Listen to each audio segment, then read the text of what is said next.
are fighting like school children in the public square. Uber wants to adopt stable coins. So much has happened this week. Good thing we have NLW here to unpack it all for us on the Friday Five. Let's go. Let's go.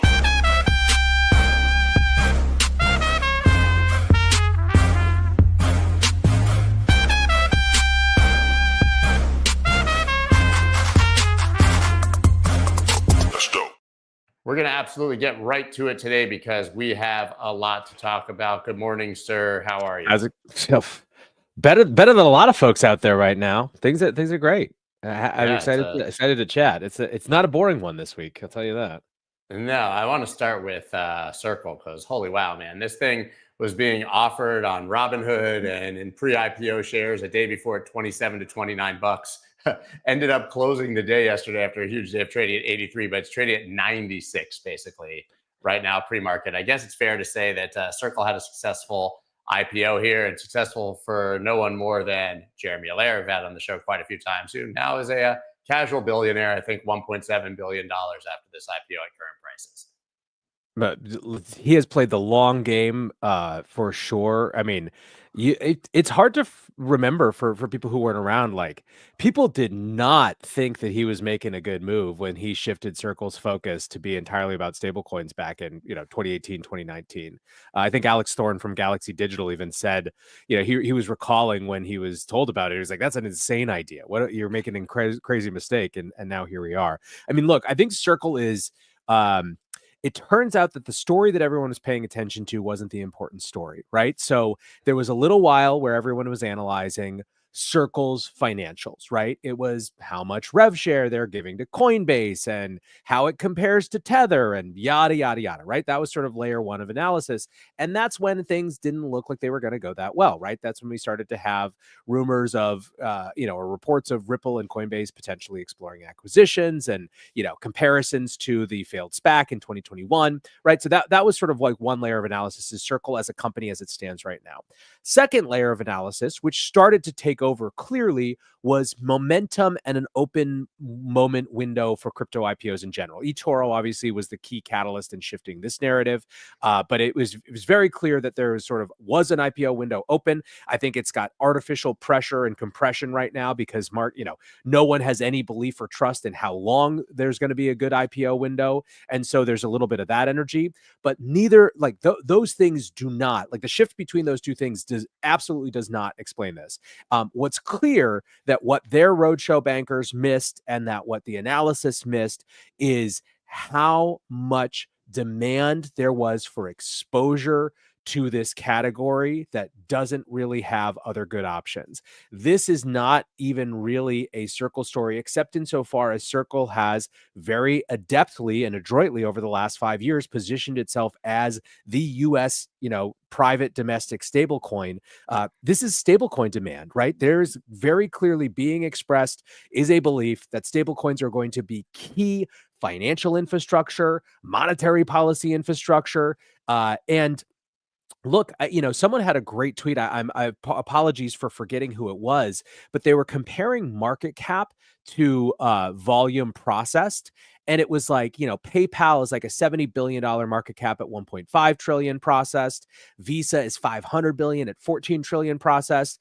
And Circle was like 6 billion at 12 billion processed, right? It's just behind, and so there's a disparity there. And the market clearly is seeing that, so I do not think, I guess, is the TLDR here, that this is just exuberance of an excited, IPO window. I think that this is category bet, that this is the equivalent in the stablecoin space of the BlackRock Bitcoin ETF, basically. Absolutely. And I think the timing was just perfect, to your point. And nobody's ever been more excited in hindsight that their SPAC listing failed than Jeremy Allaire right now for Circle, because that would have probably been a disaster at that time and poorly structured. And now you have this oversubscribed massive success, and likely, as you said, now just to carry momentum for other IPOs and for the crypto industry as a whole. I mean, and you talked about sort of this tailwind for stablecoins in general. I just want to touch on this quickly, but Uber moles using stablecoins to reduce currency costs, right? So, I mean, we're on the grand stage now. Yeah, I mean, look, the other piece of this from a competitive aspect is that Circle's life gets nothing but harder from here, and everyone knows that. And in fact, that was another reason that people were skeptical of the IPO. But they have put so many more points in the self-fulfilling prophecy column because of like they now have institutional momentum in a way that is going to be extremely like already they were going to be tough to dislodge given how anchored into existing stablecoin infrastructure. I mean, they are, onshore stablecoin infrastructure, period, full stop. But the fact that they now have this sort of momentum with this buy-in from Wall Street means that all these sort of, Johnny come lately stablecoins that are going to come next, their task just got a hell of a lot harder. So not only was this successful from a financial standpoint, it makes Circle's success for the future look a lot more likely than it did even, 2 days ago. Agree. And listen, the only thing that may have overshadowed a story like this on a day like yesterday is, of course, the Trump Musk spat sees Bitcoin tumble, liquidating 308 million in longs. I think we all know that Bitcoin bounced right back after anyone who was dumb enough to sell their Bitcoin because Musk and Trump were arguing, decided that that was probably a bad idea. But clearly, this was like the fastest turnaround ever. I don't know if you saw that Jim Cramer actually tweeted, I think literally yesterday, that he loved the bromance between Trump and Musk. And It's of course, then they unbelievable. started fighting. I mean, unbelievable. But I mean, Musk, full scorched earth here. As I said, Trump's going to cause a recession. He should be impeached. He's in the Epstein files, like the insane bomb after bomb after bomb. Here you go on the recession. And then, of course, it just escalated to Trump responding, saying that his patience was wearing thin, that Elon basically lost his mind when his subsidies were not included, that he'd already seen the bill. You can see here that the easiest way to save money in our budget, billions and billions of dollars, to terminate Elon's government subsidies and contracts. Was always surprised that Biden didn't do it. Okay, you get the idea. And on the tail end of this spat, we're just going to do everything Trump. The cease and desist letter. We'll talk about the ETF. We're just going to knock it out sort of in one big tranche here. Yeah. So okay. So let's actually go back to before the explosion, which I will quote Elon himself. In retrospect, it was inevitable. But what we had all week leading up to this was a couple things actually. Three things happening in and around the Trump organization as relates to crypto. First of all, we had just absolutely deepened engagement.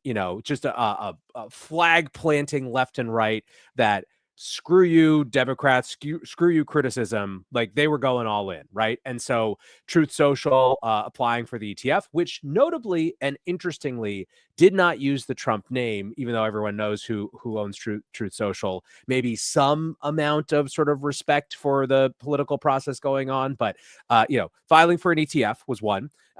Lots of debates around that, obviously, like where the value of the 12th ETF is. I thought those analyses were, a little short-sighted. Like everything's about brand, and this is a big brand, and this is, they have a captive audience of people who might want their version of the ETF, not BlackRock. So, like, I think that there's a conceptual argument for it at least. So you had that going on, but then you also had this spat between the Trump media organization and Magic Eden, because Magic Eden came out and said, hey, we've got the official wallet of, I don't even know exactly what the phrasing was, but basically it appears as though the folks behind the meme coin were collaborating with Magic Eden on something, and the Trump organization went off. Eric and Don just dumping on Magic Eden, threatening lawsuits all day on Twitter. And interestingly, hold aside all that, the Trump or Don Jr. and Eric had clearly made a decision some point over the last few weeks, few months, to start moving back away from the meme coin. They were on a Squawk Box or something earlier this week where they were explicitly kind of talking about their Bitcoin investment, the ETFs, their mining investment, things like that, not the meme coin, and kind of trying to disavow that whole piece of things. So it came at a time when they were explicitly trying to remove their association with that particular side of things. Meanwhile, Democrats are just, going off on their side. We'll talk in a minute about some of the specifics of the market structure bill.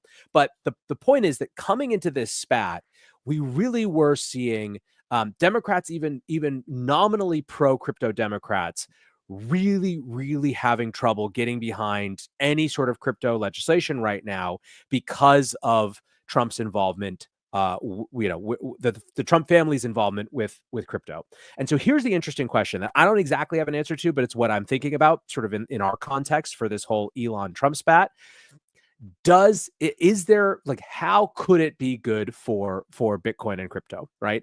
And so I think that there is a possibility that a weakened, not like a impeached Trump, but a slightly weakened Trump is actually a net positive for crypto, at least policy to get through. Because to the extent that crypto policy is no longer a Trump administration and Trump organization forcing it through despite conflicts of interest, but is instead sort of a common sense bipartisan thing where, Trump's political capital has been sidelined as the main political discourse for a little bit. Like, it seems to me that it could be positive on that light. Now, way too early to tell. Chaos can go either way, but I don't necessarily think that, given how much Trump had become the barrier to crypto legislation, a weakened Trump could be good if you are going for crypto legislation. So we'll have to see how it all shakes out. If we're throwing on tinfoil hats for speculation, I think there's also the chance that with Elon making such a big stink about this bill and about fiscal responsibility and about the national debt and showing that that's what he really cares about, that he also comes back to Bitcoin to some degree. Right. Yep. And I think that also could be a net positive. I mean, he's out there screaming like a Bitcoiner and all the things that Bitcoiners have been screaming about the government since inception. So it wouldn't surprise me to see him come back. Honestly, like, the most entertaining thing of all of it was me in my mind imagining like what it was like in the newsroom at CNN trying to figure out who to back and how to cover this story. Their heads just must have been exploding.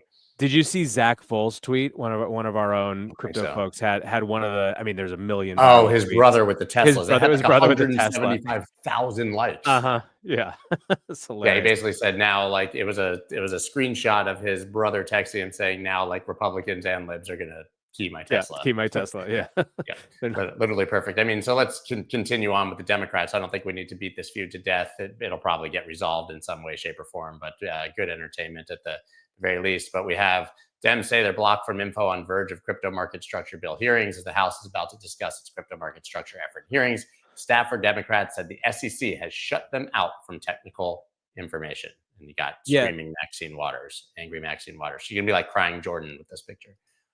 Yeah. So the couple things here. A few days ago, there was supposed to be sort of like a technical assistance hearing around this bill, which is basically where the SEC makes itself available to explain specific parts of the bill. And this is supposed to be not a partisan thing, right? This is just entirely mechanical, historically speaking. And the people they brought to that conversation basically had no idea, according to reports. I mean, Democrats called it sort of the worst technical briefing bill that they'd ever heard. And in ways that, like, look, everything you have to have a pound of salt with any political discourse at this point. However, watching anti-crypto Dems pretty closely, I think you start to get a feel for, like, when they're scoring political points and when they're just, like, actually saying things that they think. And when it came to their descriptions of just how bad and how useless this technical briefing was as a matter of policy process, it had the air to me of just saying what it actually was, right? That it's like the people just didn't understand this thing. It's a 200-page market structure bill. Feels like it's being rammed down people's throat. And they have no idea. They just don't know what's actually in the bill. In fact, there were a couple hearings then later in the week, House Ag and House Financial Services Committee, and no one was prepared for actual substantive discourse. Now, debate on whether they would have had any sort of substantive discourse even if they had been prepared, but it's a mess right now, and even more so than normal. No real progress seems to be being made on this market structure bill, and frankly, there is not the political capital for Republicans to just drive this through right now. In fact, they got to do stablecoins first. Yeah, everything is up for grabs now. I mean, obviously the big legislative focus is not on crypto bills at the moment. It's on the big beautiful bill, which has now become, the flashpoint for all of this. So I don't know. I think that it feels to me like we're in the middle of a very liminal period. There's going to be some amount of political resetting. How different it looks than, 2 days ago remains to be seen. But I don't think we can know exactly what the sort of destiny for crypto policy is until we have a little bit of a settling of some of these bigger, kind of core fights around the budget bill. Shockingly, we are not the most important thing on the docket all the time. Yeah, well, hard to accept, I know. So listen, the title here says Bitcoin gets military backing. That is based on the lovely Senator Cynthia Lummis saying that the U.S. military now supports her plan to buy 1 million Bitcoin. Of course, as she said that, we get JP Morgan saying that this is a terrible idea and we should stockpile missiles, not Bitcoin. We actually have both videos. They're really quick. So just go ahead and show what both of them said. It's drones, planes, etc. What do you say to critics like Jamie Dimon who say this is a waste of resources? Yeah, I would say that even the United States military disagrees with him, that there are generals, especially in Southeast Asia, who believe it's important to have strategic Bitcoin stockpile because we're doing an economic war with China and we have to prepare for a guns and bullets war. But we need both. And so all we need to do is look to the leadership of the Yeah, you get the idea. Now, this section is what, between industrial policy in this country and national security, which sort of gets at what you're talking about with some of these different industries. And it's spanning the last couple of administrations. Everybody devils in the details in terms of how the policies shake out across administrations. But I guess to that point, do we need to rethink what constitutes national security? I wouldn't rethink it. We know what constitutes national security. We need, I was saying we shouldn't be stockpiling Bitcoin. We should be stockpiling guns, bullets, tanks, planes, drones, rare earths. We know what we need to do. This is not a mystery. Did you say stockpiling Bitcoin? I said we shouldn't be stockpiling Bitcoin. Oh, it shouldn't be. Okay. We should be stockpiling bullets. Never miss a chance to take your shot at Bitcoin in a completely unrelated way for Jamie Dimon here, right? But listen, it leads into the next story about JP Morgan, but let's just kind of, briefly touch on this. I mean, one, just in my head, I see, I'm going to use AI to make Cynthia Lummis answer that question by saying, what I would say is shut the hell up, Jamie, instead of this very diplomatic response. Very casual conversation about a kinetic war with China as an aside, by everyone, apparently. Also, how much bullets are going to be the tools of fighting in the future is another big question. Look, Sure. I think that the story has nice headlines from Lummis with this military backing, but it's literally just this errant comment that I think that the subtext of this and the thing that's sort of true is that I think that there is a larger conversation and reevaluation of what national security looks like in the future. And it does include economic dimensions. And it's not just Bitcoin. It's also about the status of the U.S. I mean, how we use the U.S. dollar as a weapon. I did a whole show this week, or I guess it's actually coming out on Monday, about sort of changing perception worldwide of how in play foreign reserve assets are as a tool of diplomacy and foreign warfare. You got Europe talking about freezing Israel's, the 55 billion in Israel's foreign reserves, right? And this is now becoming increasingly normalized. That is a change. So the short of it is that Jamie Dimon is wrong. National security is not the same as it was 20 years ago. Anyone who thinks that it is not paying attention.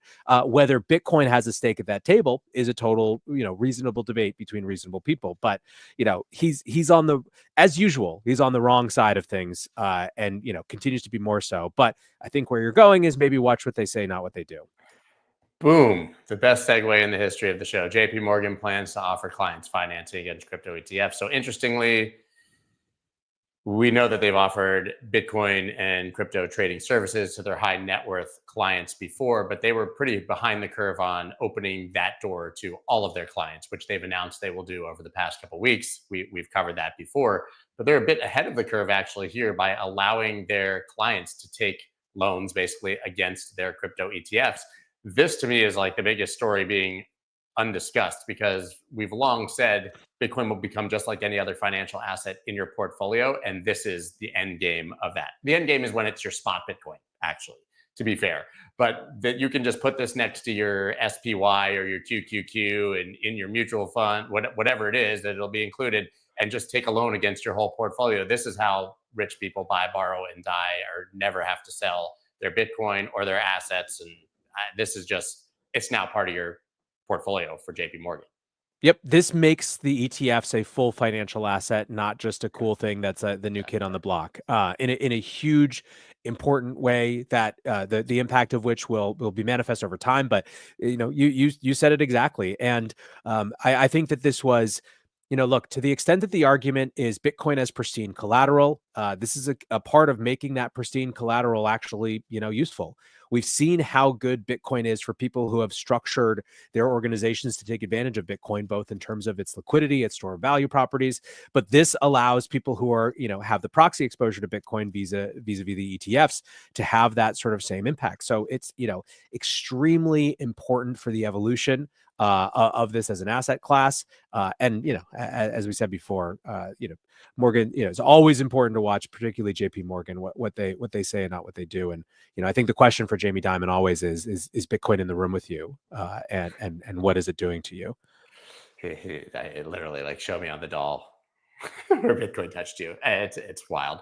And what a perfect way to end the show. That was a great, quick Friday Five. I think we cooked through it all. It's going to be interesting to see how a lot of this shakes out, especially the Elon and Trump spat. Hopefully, honestly, I think it's in everyone's best interest beyond entertainment value and proving that the simulation has a sense of humor, that calms down and is resolved with time. Guys, give the breakdown a follow and a listen every single day, and give NLW a follow, of course. Otherwise, I guess we'll see them next Friday, man. Thank you very much. Later, guys. That's dope.